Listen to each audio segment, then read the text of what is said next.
you. Thank you for joining me for your October 2019 Astro Tarot Forecast. I am shuffling the African American Tarot. It's a new deck. It's pretty fierce. I love the illustrations. This is by Jamal R. Thomas Davis. And I love the texture of it, the way it feels. It's pliable.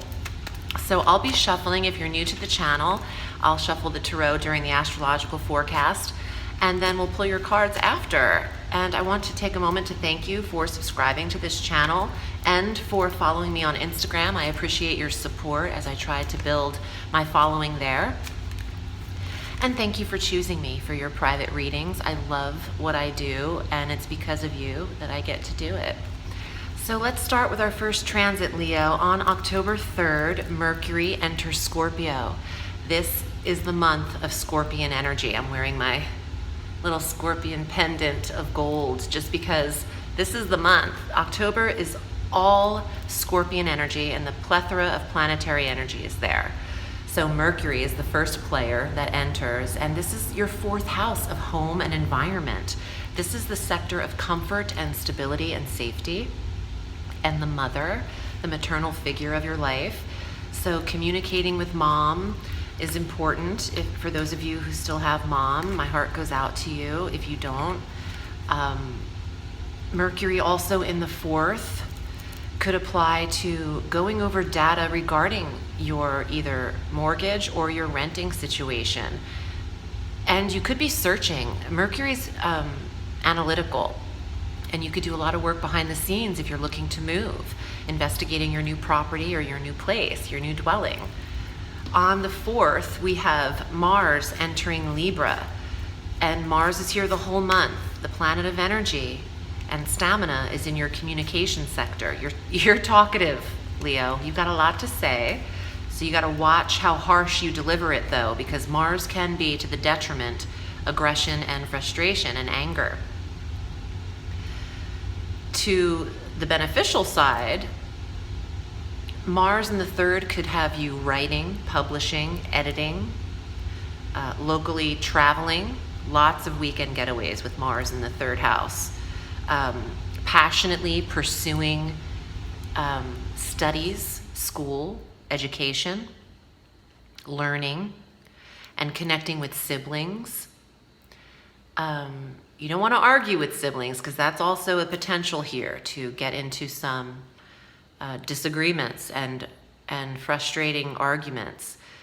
Calmly talk things out with the sibling. This could also see you driving a little too fast, so you want to watch speed limits and watch road rage as well when Mars is in the 3rd and or the 1st house. Now on the 8th, Venus joins Mercury and enters Scorpio.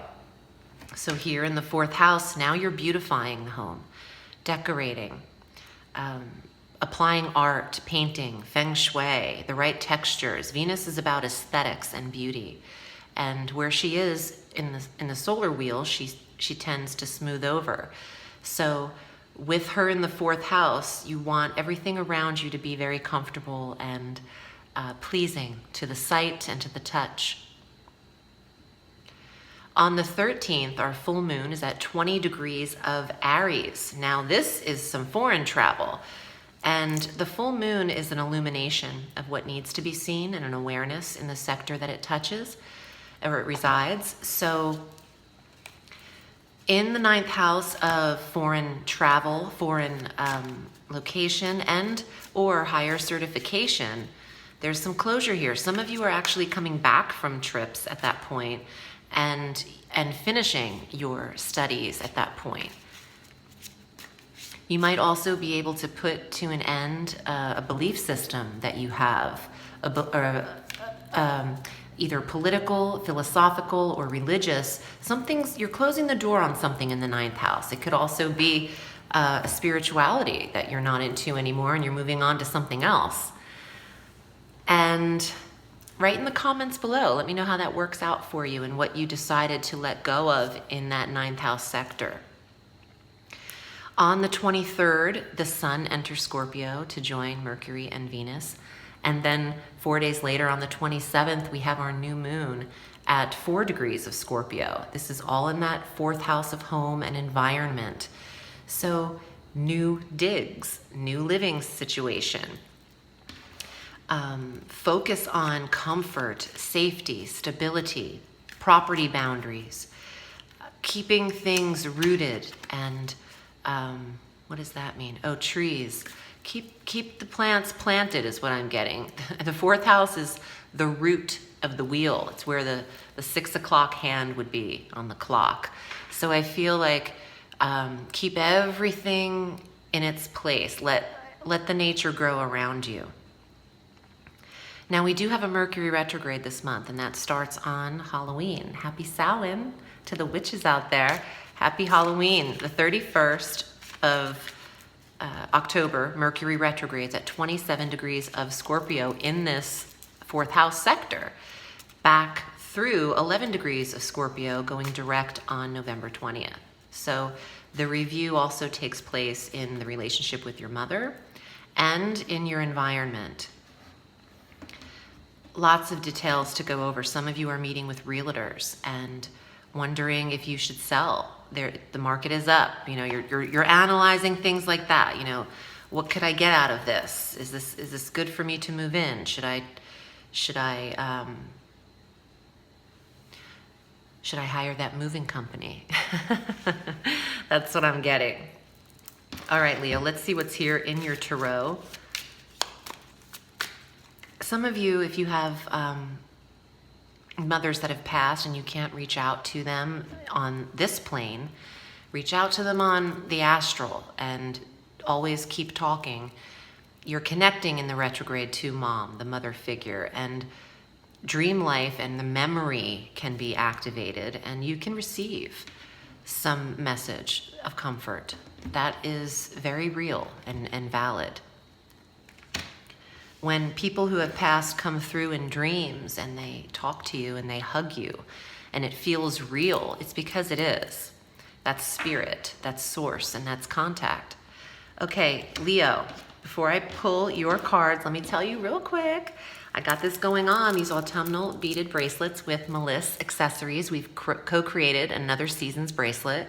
So stay tuned at the end of this forecast so you can get the details on that. It's just a quick ad. And also, if you'd like for me to go over your last quarter of the month, choose me for your Astro Tarot reading, either 90 or 60 minutes, and we can go over the data points and navigate your quarter, your 3 months, and we can also, if you'd rather focus on 2020, we can do that too. All right, Leo, here are your cards. Ace of Cups. Wow, look how beautiful. One true love. Ace of Cups. Your cup runneth over, water being filled, happiness. It's the card of yes. And it also denotes pregnancy if we have either the Ace of Wands or the Empress or the Magician showing up. So let's see. We have the Ace of Swords. Wow, Ace and Ace. This is powerful for Leo. This is a say yes card. It's also a mild victory card, accomplishment. Oh, look, it's behind me right here. I like that because I never remember the order of this screen behind me, so I like that it's there. Okay, so Ace and Ace, this is new beginnings, okay? Fresh starts and clear thinking. The Ace of Swords is clarity, could even indicate sobriety and being rational and centered is the Ace of Swords. The Fool, new endeavors, risk-taking, going off on your own for a fresh new start. Now, actually, it doesn't get more new than the 0 of the tarot, the first card out of 78. And I was getting some kind of fresh starts with the aces. I think you're moving, not every single Leo, but Leo risings or some Leo suns too, whoever, and Leo moon. You are planning a fresh start. There's a new path ahead of you. The Knight of Fire. What? This is the card of relocation. Yeah, it's on. Relocation. I'm waiting to hear some things. Get moving. Get moving. Ooh, You could do it. My nose is twitching. Get ready, get prepared, because this is on. You found the place. Don't come, ooh, look at this weird thing. Don't come from a lack mentality. The Five of Coins is focusing on what you don't have. So you can move.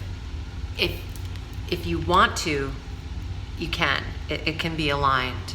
So even if you don't have enough right now today watching this video, tell yourself you're going to have what you need in order to make this happen. You have one more card, Seven of Cups, because not everything can be seen just yet. Yeah, it's still unraveling. You know, it's not that you have to move on the 3rd when Mercury enters the 4th house, but by the end of the month, there's a summation here, and even after the retrograde of November 20th, I think months can bleed into one another. Energy doesn't stop on the 31st and start on the 1st. Everything's cyclical. It's an amalgam. It meshes into one another. So yeah, going into Mercury going direct, even after then is when you could truly see yourself taking action into the move. The planning and the analyzation and the realtor stuff, that can all happen behind the scenes, and doing the work you need to do paperwork wise prior to the retrograde would be beneficial. And then you can move in sweet due time. Thank you so much for choosing me, Leo. I'm wishing you a beautiful October. Remember, the sky is limitless, so reach for the stars.